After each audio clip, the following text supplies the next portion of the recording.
আমন ধান কাটার পর দিগন্ত জুড়ে পড়ে আছে কৃষি জমি, আর সেখানেই গবাদি পশু চড়াচ্ছেন পটুয়াখালীর প্রান্তিক খামারিরা।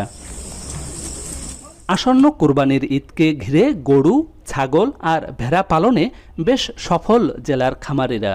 এবছর ৭৩,০০০-এর বেশি গরু এবং প্রায় ৪৬,০০০ ছাগল ও ভেড়া মোটাতাজা করা হয়েছে।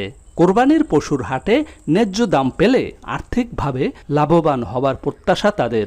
প্রাকৃতিক খাবার খেয়েই এরা পুষ্টিকর হয়েছে এবং ভালো, এবং এই গোস্তে বা এই মাংসে কোনো ভেজাল নাই। এবং কোরবানির জন্য আমি এটা কেনা হয়েছে, আমি খামারই করছি এবং কোরবানিতে আমি ছাড়বো। এটা কিডনির ট্যাবলেট খাওয়াইছি, রুচির ট্যাবলেট খাওয়াই, যেটার একটু সমস্যা হয় সেটার আবার একটু ট্রিটমেন্ট করতে হয়। ঘাসের গরুরা আমাদের ভালো মাংস যারা এই দেশি লোকে খাইতে পারে, এই কারণে আমরা এই দেশি গরুটার উদ্যোক্তা নিয়েছি। বাহির থেকে গরু না আসে, সেই ক্ষেত্রে যদি গরুর দাম বাড়ে তাহলে খামারিরা আবার গরু লালন পালন করবে।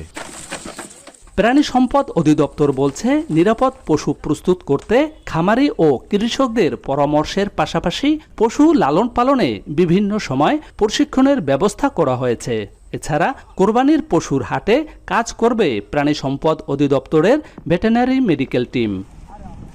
খাদ্য পানি কীভাবে খাওয়াবে সেই ব্যাপারে তাদেরকে পরামর্শ দিয়েছি, যাতে তারা কোনো ধরনের ক্ষতিকর উপাদান যেমন স্টেরয়েড বা অন্য কোনো উপাদান ইউজ না করেই স্বাস্থ্যসম্মত উপায় গবাদি পশু পালন করে সেটাকে হৃষ্টপুষ্টকরণ করতে পারবে। গরুর হাটগুলো রয়েছে, সেখানে আমাদের প্রাণী সম্পদ বিভাগ থেকে ভেটেরিনারি মেডিকেল টিম কাজ করবে এবং এটা আমাদের নজরদারিতে থাকবে, যাতে অসুস্থ এবং অস্বাভাবিক এবং হরমোন মিশ্রিত অথবা স্টেরয়েড মিশ্রিত গরু বাজারে সরবরাহ না হয় এবং আমাদের খামারি ভোক্তা পর্যায়ে না যেতে পারে, সেটা আমরা কঠোর হস্তে নজরদারিতে রাখব।